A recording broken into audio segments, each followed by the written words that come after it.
감사합니다. 하나님 말씀 오늘 시편 1편을 보시겠습니다.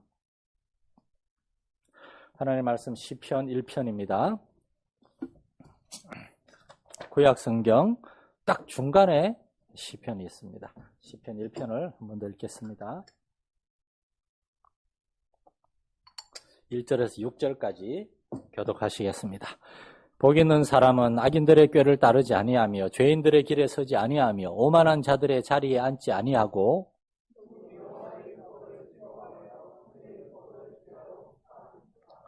그는 시냇가에 심은 나무가 철을 따라 열매를 맺으며 그 잎사귀가 마르지 아니함 같으니 그가 하는 모든 일이 다 형통하리로다.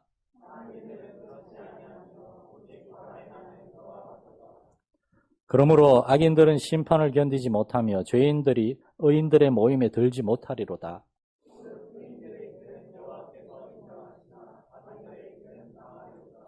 아멘.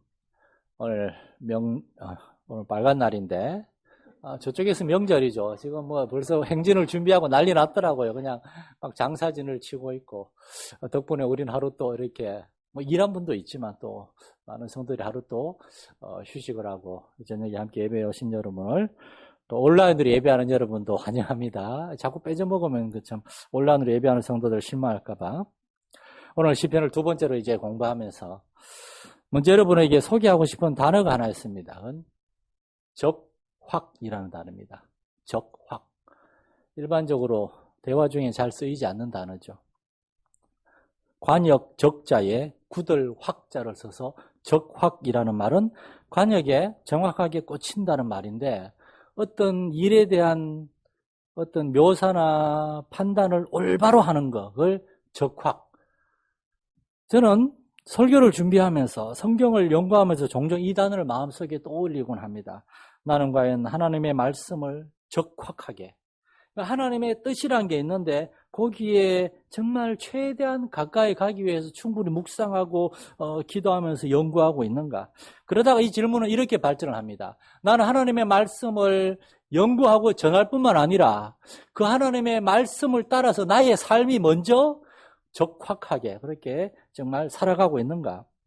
놀랍게도 성경은 죄에 대해서 구약 성경에 나오는 히브리어에서 죄라는 단어를 히브리어 하말티아라는 말을 쓰는데 하말티아라는 말의 정확한 의미는 관역을 빗나갔다는 말입니다. 성경의 시대 사람들은 하나님의 뜻은 그다란 이 관역에서 한가운데 그게 하나가 하나님의 뜻이고 그 한가운데 빼고는 다 하나님의 뜻이 아니라는 거예요. 그러니까 하나님의 뜻이라는 게 그렇게 적확해야 된다는 겁니다. 그런데 때때로 우리는 신앙생활하면서 우리 자신에게 너무 관대할 때가 많아요. 하나님께는 하나님 약속대로 응답해 주십시오라고 아주 적확하게 요구하면서 하나님의 말씀을 우리가 듣고 배우고 순종하고 실천하는 데 있어서는 우리 자신에게는 그렇게 적확하지가 않고 관대하는 대충대충 적당히 우리는 하나님의 부르심과 택하심 구원하시고 복 주시는 은혜에 대해서 감사하면서 합당하게 하나님을 예배하며 그렇게 살아가고 있습니까? 하나님 우리 여러 가지 형제와 자매들을 정말이지 하나님이 보이는 형제도 사랑하지 않는데 보이지 않는 하나님을 어떻게 사랑할 수 있느냐 그 말씀을 기억하면서 다른 형제와 자매들에 대해서 내 생각을 먼저 주장하기보다 들어주고 이해하고 언제나 용납하고 용서하고 섬기고 있습니까? 설교자는 하나님의 말씀을 적확하게 연구하고 가르칠 뿐만 아니라 나아가서 그 하나님의 말씀에 입각한 삶을 적확하게 살려고 노력해야 됩니다. 완벽하게 적확하지 못하겠죠. 그러나 에스라처럼 먼저 하나님의 말씀을 연구하고 난 다음에 준행하고 그 다음에 가르치는 그게 있어야 돼요. 거기에서 목회자의 가르침에 권위와 담대함과 자유함이 생겨나는 겁니다. 마찬가지로 성도들도 역시 하나님의 말씀을 경청할 뿐만 아니라 하나님이 왜 저 말씀을 나에게 주시는가 그 말씀에 대해서 정말이지 진지하게 받아들이고 그걸 너무 이렇게 가볍게 그냥 흘려듣지 말고 또는 인간적으로 지금 나들으라고 하는 소리인가 그렇게 반응하지 말고 하나님이 왜 저 말씀을 나에게 주셨는가 겸손하게 그 말씀을 우리 자신의 적용하고 점검해야 된다는 겁니다. 용서에 대해서 하나님의 말씀을 공부하고 하나님의 말씀을 들었는데도 그 다음날 정말 이제 작은 일에 우리가 너무나 크게 분노할 수도 있습니다. 1만 탈란트 빚진 자가 용서를 받았는데 100데나리온 그것 때문에 우리는 용서하지 못할 수, 그렇게 확 잊어버릴 수도 있다는 것입니다. 하나님의 말씀을 듣고도 그렇게 쉽게 잊어버릴 수가 있다는 것입니다. 하나님의 말씀을 백날 듣고 공부해도 정말 하나님의 말씀을 기억하고 적용해야 될 그 시간, 그 순간에 우리의 마음이, 우리의 생각이 그냥 인간적인 생각과 감정과 의지대로 그렇게 반응할 수도 있다는 것입니다. 하나님의 말씀을 주일마다 예배 때마다 듣고 배우고 개인적으로 읽고 묵상하고 그럼에도 그 말씀이 우리의 삶에 영향을 미치지 못하는 것은 얼마나 안타까운 일입니까? 그렇게 하면은 신앙 안에서의 변화와 성장이 없습니다. 우리 사랑하는 성도 여러분, 하나님의 말씀을 참으로 말만이 아니라 참으로 하나님의 말씀으로 받아들이고 이 설교 시간, 예배 시간만이 아니라 우리의 삶의 순간순간에 성령님 의지하면서 하나님의 말씀을 기억하려고 단순히 그 순간 감정적으로 인간적으로 사람들이 다른 것처럼 반응하지 않고 예수님이라면 어떻게 말씀하실까? 하나님은 여기에 대해서 무엇이라고 말씀하실까? 내가 최근에 묵상하거나 듣거나 배운 말씀이 없는가? 생각하고 적용하는 겁니다. 그런 걸 생각하면 마음 약해져. 잊어버리고 독하게 반응해야 돼. 오히려 이런 식으로 하면 안 된다는 것입니다. 지난주 우리는 시편에 대해서 공부를 시작하면서 이 시편이 다윗 왕과 함께 영광스럽게 시작한 통일 이스라엘 왕국이 다윗 왕 이후에 금세 그의 손자들의 두 쪽이 나고 그리고 이스라엘 왕조가 500년을 넘기지 못하고 바벨론에서 멸망하게 되었을 때 이스라엘 사람들이 얼마나 크게 낙심했겠습니까? 어떻게 하나님을 믿는 우리나라가 우상을 섬기는 나라에 패배하고 이렇게 우린 다 포로가 될 수가 있는가? 그렇게 70년간 포로 생활하다가 이제 돌아왔어요.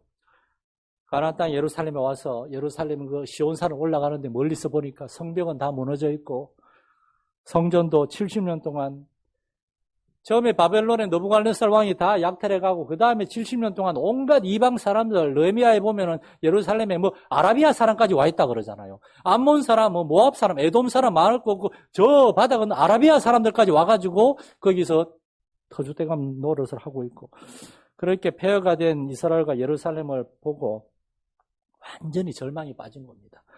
이때 에스라를 비롯해서 율법 학사들과 제사장들이 모여가지고 서기관들이 모여가지고 하나님의 말씀을 편집하는데 그중에서 시편 말씀을 편집을 시작했습니다. 그렇게 기도하면서 150개의 시편을 확정지은 겁니다. 왜냐하면 시편의 메시지는 시련과 환난 속에서도 하나님은 찬양과 경배받기에 합당하신 분이라는 겁니다. 우리가 어려움이 많고 하나님 우리 기도 응답해 주지 않고 하나님 우리를 구원해 준 것 빼고 우리에게 복이라고는 하나도 안 주셨다 하더라도 우리는 결코 하나님을 원망할 수 없고 원망해서는 안 되는 그러한 사람들이라는 것입니다. 시편의 저자들은 개인적으로 엄청난 역경 속에서 어렵고 힘들고 그들의 마음이 완전히 땅바닥에 떨어져 있는 그러한 가운데서도 불신자들처럼 불평과 원망과 반항과 저주 그렇게 반응하지 않고 하나님 앞에 나아가서 마음을 열고 울면서 하나님 앞에 울면서 기도하고 예배드렸던 사람들 거기에서 나온 시가 바로 시편이라는 겁니다. 지난주에도 말씀드렸지만 우리 성도 여러분 답답하고 힘들 때 속상할 때 너무 화나고 억울하고 괴로울 때 자꾸 이 사람 저 사람한테 얘기하고 그러지 말고 시편 저자들처럼 하나님 앞에 나가서 기도하면서 시편을 읽을 수 있기를 강하게 권면을 드립니다. 이 시편의 저자들은 우리처럼 어렵고 힘든 시기를 다 겪었어요. 어쩌면 우리보다 더 혹독한 그러한 일들을 당했음에도 불구하고 그들은 눈물의 기도와 찬양의 노래를 통하여 울며 씨를 뿌리러 나아가는 자는 기쁨으로 거두리로라. 그 믿음을 잃지 않았던 사람들입니다. 그래서 우리가 시편을 공부하면서 먼저는 우리가 하나님의 높고 위대하심과 하나님은 지금도 일하고 계신다는 것. 우리가 그걸 보지 못해서 그러지 하나님 일하고 계시다는 것. 그리고 그런 걸 볼 수 있는 믿음의 눈. 그런 걸 가진 사람들이 참된 복을 받은 사람이라는 걸 깨달을 수 있기를 원합니다. 그래서 시편 1편은 복 있는 사람은, 성경이 딱 중간에 시편이 위치했는데 그 시편을 펴니까 복 있는 사람은, 이 복 있는 사람은, 이 말이 가장 정확한 번역은 복 받을 사람이라고 말씀을 드려요. 복 받을 사람은 어떤 사람들입니까? 복 받을 사람에 대해서 세 가지를 조심해야 되고 한 가지를 붙들어야 된다고 얘기합니다. 복. 하나님을 믿는 우리의 가장 큰 복은 구원의 복입니다. 하나님께 죄사함 받고 하나님의 자녀가 되었습니다.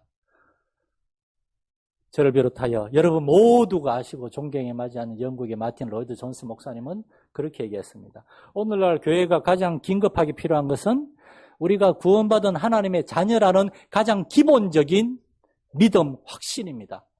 하나님이 나를 구원하셨고 하나님이 나의 아버지가 되시는데 뭐가 그렇게 두렵습니까? 뭐가 그렇게 불만이 많습니까? 당장은 아니더라도 하나님의 때에 하나님이 반드시 응답해 주실 텐데 왜 그걸 믿지 못하고 기다리지 못합니까? 구원의 확신, 하나님의 자녀라는 확신, 교회가 지금 가장 신속하게 긴급하게 회복해야 될 믿음이 바로 이겁니다. 그렇게 얘기했습니다. 저도 그런 생각이 듭니다. 아주 전적으로 동의합니다. 내가 하나님께 구원받고 하나님의 자녀가 되었다. 하나님이 나의 아버지가 되었다. 이 한 가지 사실을 우리가 충분히 믿고 깨닫고 있다면 그것만으로도 여러분이 지금 겪고 있는 어려움들이나 앞으로 또한 겪게 될 어려움들이 결코 여러분을 넘어뜨리지 못할 것입니다. 그 모든 시련과 고통, 지금 당하고 있는 일들도 앞으로 우리가 만나게 될 고통들까지도 이 하나님의 구원의 은혜가 다 덮고도 남음이 있을 정도로 크기 때문입니다. 나아가서 이렇게 내가 하나님의 구원받은 사랑받는 자녀다라고 하는 사실은 우리는 이 세상의 모든 영적인 공격과 감정적인 공격, 세상의 공격을 다 이겨낼 수 있는 가장 강력한 믿음의 무기가 될 겁니다. 우리 교회가 이러한 믿음이 회복되어서 정말 어려운 순간에, 유혹의 순간에 하나님 앞에 이 믿음 가지고 하나님을 붙들고 의지할 수 있는 우리 성도들 교회 될 수 있기를 축원합니다. 나아가서 하나님은 우리에게 또한 복을 많이 주신다고 하셨습니다. 지난주에 저는 로마서 12장 말씀을 소개해드렸어요. 매일 아침마다 읽으면서 기도하고 있습니다. 여기에 잠깐 제가 올려놨는데 다시 한번 소개해드리고 싶습니다. 사랑에는 거짓이 없나니 악을 미워하고 선에 속하라. 형제를 사랑하여 서로 우애하고 존경하기를 서로 먼저 하며 부지런하여 게으르지 말고 열심을 품고 주를 섬기라. 소망 중에 즐거워하며 환난 중에 참으며 기도에 항상 힘쓰며 성도들의 쓸 것을 공급하며 손 대접하기를 힘쓰라. 저는 여기에 하늘나라가 있다고 그렇게 확실하게 믿습니다. 우리가 하늘나라에 가면 저렇게 될 거예요. 근데 여기에서도 그러한 연습이 필요합니다. 거짓 없는 사랑으로 우리의 배우자들과 우리의 부모님들과 우리의 자녀들을 사랑하고 이를 위해서 그들 앞에서 부끄럽지 않고 떳떳한 사람이 되고자 노력하는 겁니다. 나아가서 우리 주변에 하나님이 보내주신 형제와 자매들, 이 교회의 성도들, 그들을 정말이지 열심을 품고 대충대충이나 억지로가 아니라 정말 최선을 다해 그들을 사랑하고 섬기는 겁니다. 바울사도 뭐라 그랬습니까? 믿음이 열악한 사람이 내가 우사에게 바친 고기를 먹고 시험에 들 것 같으면 나는 평생 고기를 먹지 않겠습니다. 한 영혼 한 영혼을 정말 생각하고 배려하면서 말하고 행동하고 결정을 한 겁니다. 무엇보다도 언제나 이 말씀 앞에서 우리 자신을 점검하면서 기도할 수 있기를 바랍니다. 이런 수고를 포기하는 순간 꼭 그렇게 힘들게 살아야 됩니까? 그냥 좀 쉽게 편하게 삽시다. 이렇게 말하는 순간 우리 안에서 무엇인가 무너지기 시작하는 겁니다. 우리의 마음 중심에서 하나님의 말씀과 성령님이 쫓겨나는 겁니다. 나가는 게 아니라 저 중심에서 귀퉁이로 밀려나고 우리의 마음의 왕좌는 우리 자신과 사탄 마귀가 주는 그러한 생각들, 그래서 무엇이 옳고 그른가에 대한 분별력이 흐트러지면서 그 이후로 우리는 하나님의 말씀에 대한 진지한 고민을 하는 수고를 포기하고 충분히 생각하고 기다리고 인내하지 못하고 그냥 기분 내키는 대로 세상 사람들하고 똑같이 생각하고 말하고 그렇게 우리의 관계를 깨뜨려 나갈 수가 있다는 것입니다. 그러므로 오늘 시편에서 말하는 복 있는 사람은 이 로마서 12장 9절에 13절 같은 이러한 삶을 회복하는 겁니다. 어떻게 저러한 사람을 회복하고 어떻게 저것이 진짜 복이구나 그걸 깨달을 수 있는가. 세 가지를 피해야 된다 그랬습니다. 첫 번째, 악인들의 꾀를 따르지 않는 겁니다. 악인들, 분명히 악인들이 있어요. 악인들이란 말은 사악한 사람들, 악한 동기를 가진 사람들. 역사서를 보면 이스라엘 왕들은 자꾸만 신하들이 와서 우상 숭배를 조언했을 때 그들의 충고에 귀를 기울임으로 나라를 망쳐놓았습니다. 우리는 이것이 하나님이 기뻐하시는 조언인가, 하나님이 기뻐하시는 생각인가, 옳고 그름을 분별할 수 있어야 돼요. 하나님의 말씀 앞에서. 특별히 오늘날은 굉장히 혼란스러운 시대입니다. 불경건하고 하나님 기뻐하시지 않는 인간적인 그러한 생각과 그러한 이야기들을 분별할 수 있는 그러한 분별력. 그러기 위해서 더 예배의 사람이 돼야 되겠고 말씀의 사람이 돼야 되겠어요. 두 번째로 죄인들의 길에 서지 않는 겁니다. 죄인들, 하나님을 믿지 않는 불신자들, 불신앙의 사람들, 그들이 가는 길과 그들이 살아가는 방식, 그들이 쭉 가는데 그들의 길에 서가지고 아직 가진 않아요. 서가지고 그들을 지켜보면서 아유, 나도 한때 저렇게 살았는데, 하고 싶은 대로 원하는 대로 살았는데, 그러면 자꾸 부러워하는 겁니다. 손에 쟁기를 잡고 뒤를 돌아보는 겁니다. 하나님을 믿는 사람들도 불신자들의 삶을 부러워할 수가 있습니다. 우리의 삶의 시련과 환난, 어려움, 우리가 원하는 대로 인생이 흘러가지 않고 경제적인 물질의 어려움이나 또한 가족들 간의 어떤 인간관계 어려움이나 어떤 자관 여러 가지 인생의 크고 작은 어려움들이 많이 있잖아요. 그러한 일들 속에 너무 지치고 힘들면은 하나님을 믿는데 왜 하나님이 안 도와주시나 이렇게까지 나아가는 겁니다. 우리 안에서 이러한 생각을 하면은 이러한 생각을 듣고 귀신같이 달려오는 귀신이 있습니다. 마귀입니다. 그리고 우리 안에서 역사하기 시작하는 겁니다. 마태복음 7장 13절 14절에서 좁은 문과 넓은 문을 얘기하잖아요. 넓은 문, 넓은 길, 쉽고 편하고 내가 원하는 것, 세상이 좋아하는 것 다 있는 것 같고, 그러나 그 끝은 멸망의 길입니다. 우리 성도들이 하나님께 받은 은혜와 축복을 깨닫고 주의 종을 통해서, 교회를 통해서 여러분이 받은 직분을 진지하게 받아들이고 책임 있는 삶과 사명을 감당할 수 있어야 되겠습니다. 전 때때로 오늘날 우리는 하나님을 너무 망령되게 생각하고 있지는 않는가? 하나님을 망령되게 생각한다라는 말을 오늘날 표현으로 하면은 하나님을 우습게 생각한다는 겁니다. 하나님이 주신 구원을, 이 구원의 은혜와 축복을 아주 값싼 구원으로 생각하고 이것이 얼마나 크고 놀라운 은혜인지를 몰라요.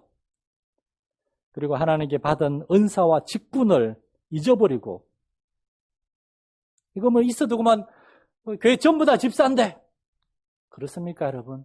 집사의 직분이 그렇게 가벼운 겁니까?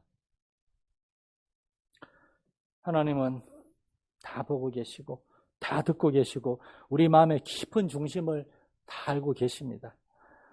저는 목회자인 저도 제가 받은 이 담임 목회자의 사명과 직분을 정말 두렵고 떨림으로 감당하기를 원하고 우리 성도들도 여러분이 받은 그 은사와 직분들을 하나님 앞에서 두렵고 떨림으로 감당할 수 있는 그런 교회가 됐으면 좋겠습니다. 세 번째로 오만한 자들의 자리에 앉지 아니해야 됩니다. 오늘 오만한 자리에 대해서 좀 자세히 볼 건데 여기서 우리는 하나님의 말씀에 놀라운 이 지혜와 통찰력을 볼 수가 있어요. 성경은 오만한 자들의 자리에 앉지 말라고 합니다. 왜냐하면은 오만한 사람들, 자기가 최고인 줄 아는 교만한 사람들의 특징이 바로 자리 싸움이라는 것을 성경은 아는 겁니다. 예수님은 잔치 자리에 가서 높은 자리부터 앉지 말라, 저기 낮은 자리에 가 있으라. 그러면은 사람들이 와서 어이구 형제요 여기가 아니고 저 높은 자리입니다. 근데 사람들은 서로 유대인들 바리새인들이 서로 높은 자리에 가 있다가 거기 아닌데요 내려오세요. 네. 자리 싸움.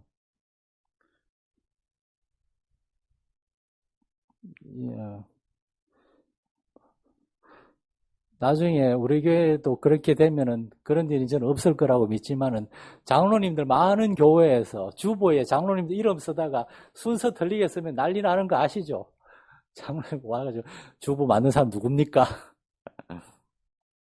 주보 이렇게 오타 보면서 그런 것도 봐야 돼요. 제가 서울에 장로님 12분인 교회 옛날에 갔다가 선임 장로님이 누군지도 모르고 제가 실수 많이 했습니다, 그냥. 성경은 우리 마음속에는 이러한 마음들이 있을 수가 있다고 얘기합니다. 오만한 마음. 그런데 오만한 자들의 이 자리 좋아하는 거, 이 오만한 자들은 사실은 불신앙의 죄는 아니에요. 악인들의 꾀, 죄인들의 길과 비교하면은 오만한 자의 자리라는 것은 그렇게 크게 나빠 보이진 않습니다. 우리는 어떻게 오만할 수도 있지 않는가 하는 겁니다.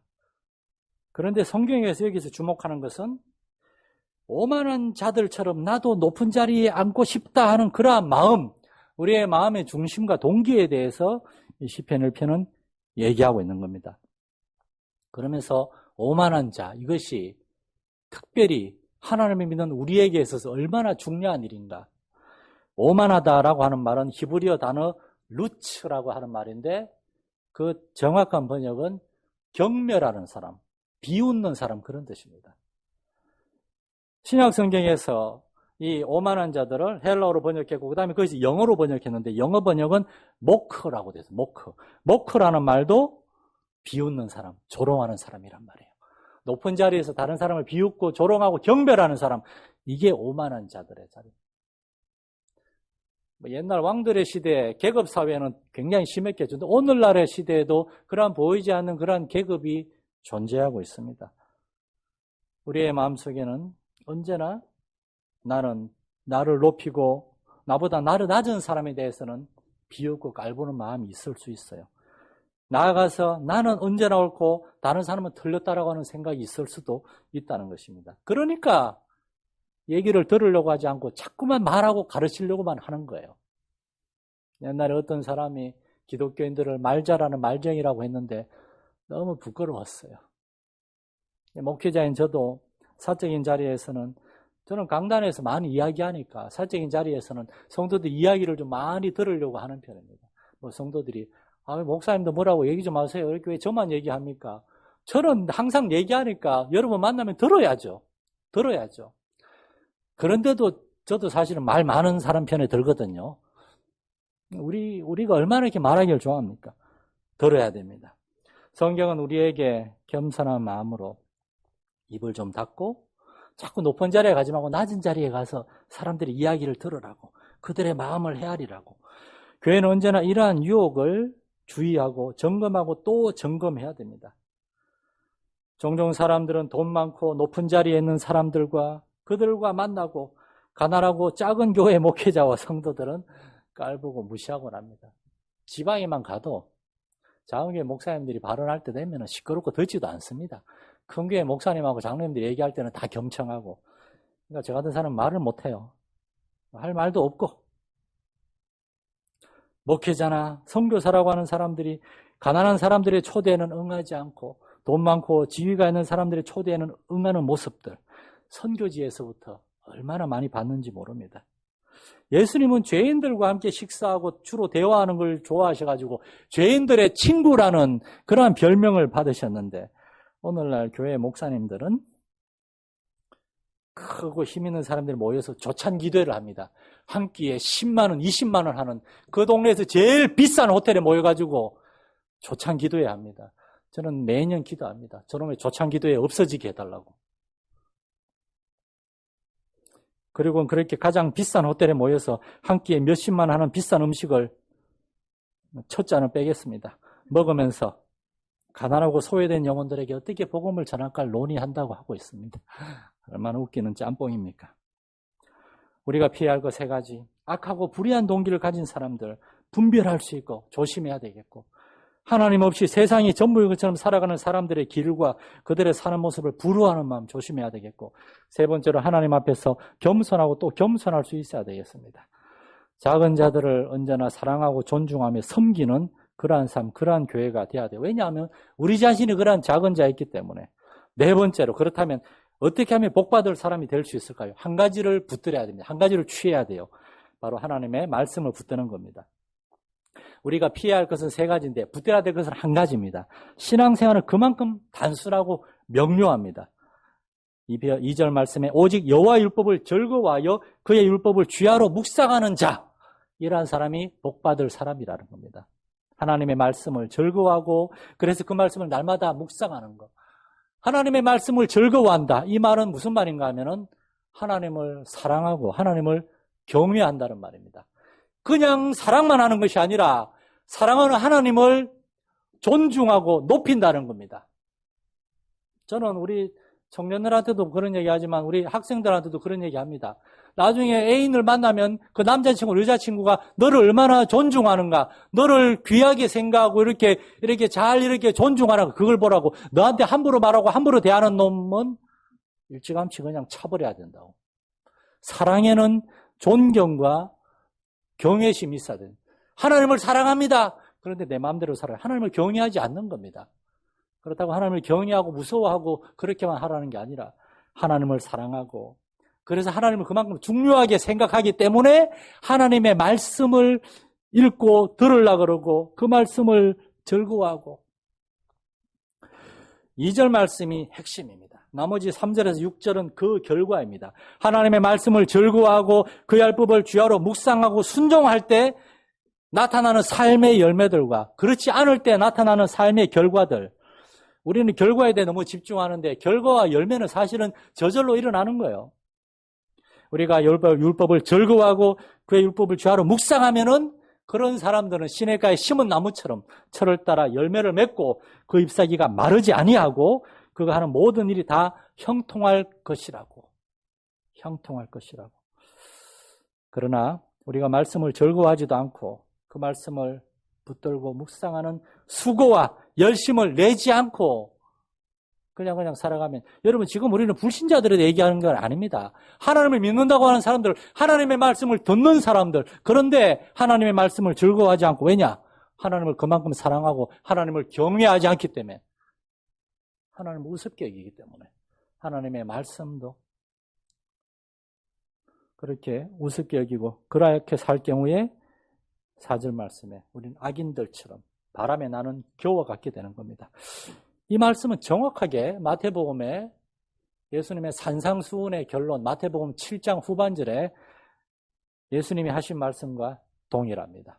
마태복음 7장 24절 이하에 보면, 그러므로 누구든지 나의 이 말을 듣고 행하는 자는 그 집을 반석 위에 지은 지혜로운 사람 같으리니 비가 내리고 창수가 나고 바람이 불어 그 집에 부딪히되 무너지지 아니하나니 이는 그 주추를 반석 위에 놓은 까닭이요.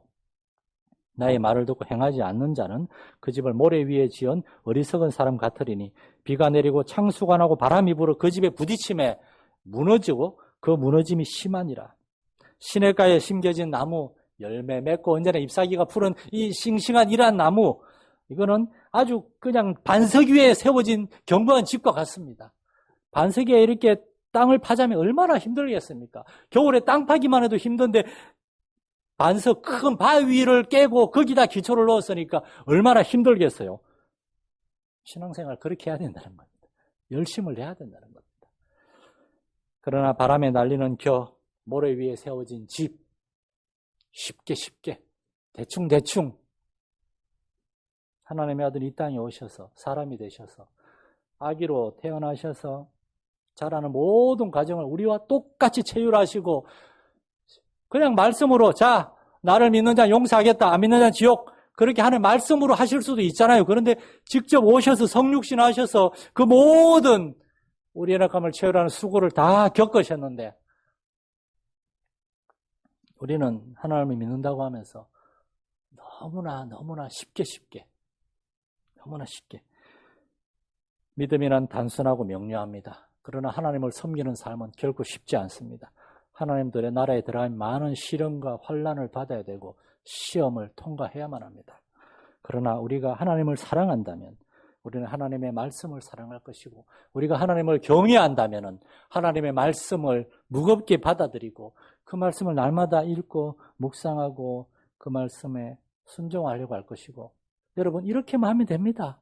그러면 그 뒤에 우리는 저절로 생명력이 넘치고 우리 안에 기쁨과 평안이 넘치고 이제는 다른 사람의 어떤 그런 공격에도 쉽게 우리는 인간적으로 반응하지 않고 그런 여유가 생기고 감사가 생기고 겸손함이 생기고 저절로 그렇게 변화되고 성장하게 되어 있습니다.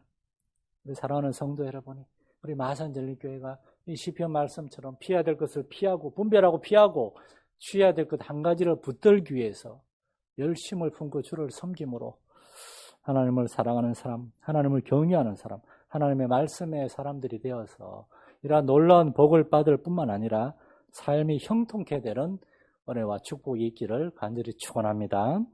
하나님 아버지, 이 세상을 살아가면서 우리에게 얼마나 불평과 불만, 불만족한 것들이 많습니까? 우리는 언제부터 알게 모르게 하나님 앞에 그런 불만족을 쌓아가다가 그러다가 결정적인 때에 우리는 실족하고 넘어질 수도 있을 것입니다. 하나님 앞에 은혜를 회복하기 위하여 예배의 자리, 말씀을 듣고 배우는 자리, 말씀을 듣고 그 말씀을 마음에 묵상하고 새김으로 하나님께서 성령께서 그 말씀으로 우리를 만지시고 새롭게 하시는 그러한 은혜가 있게 하여 주시옵소서. 우리 성도들, 나는 왜 이렇게 삶이 평탄하지 않고 형통하지 않고 이렇게 안 되는 게 많고 힘든 게 많은가? 오 하나님 앞에 형통의 사람이 되기 위해서 말씀으로 돌아오게 하시옵소서. 예배의 자리로 하나님 앞에 나오게 하시옵소서. 세상으로 나가봐야 형통은커녕 오히려 멸망의 길밖에 없음을 알게 하여 주옵소서. 우리 사랑하는 성도들과 혹시나 여러 가지 어려운 일가운 중에 시험 들어있는 성도들 성령으로 회복시켜 주시고 말씀의 자리로 은혜 자리로 회복시켜 주시기를 원하며 우리가 이제는 그들에게 찾아가서 그들을 위로하고 그들을 일으켜 세워줄 수 있는 하나님의 은혜의 일꾼들 되게 하여 주옵소서. 우리 주 예수님의 이름으로 기도드립니다. 아멘. 하늘에 계신 우리 아버지, 아버지의 이름을 거룩하게 하시며 아버지의 나라가 오게 하시며 아버지의 뜻이 하늘에서와 같이 땅에서도 이루어지게 하소서. 오늘 우리에게 일용할 양식을 주시고 우리가 우리에게 잘못한 사람을 용서하여 준 것 같이 우리 죄를 용서하여 주시고 우리를 시험에 빠지지 않게 하시고 악에서 구하소서. 나라와 권능과 영광이 영원히 아버지의 것입니다. 아멘.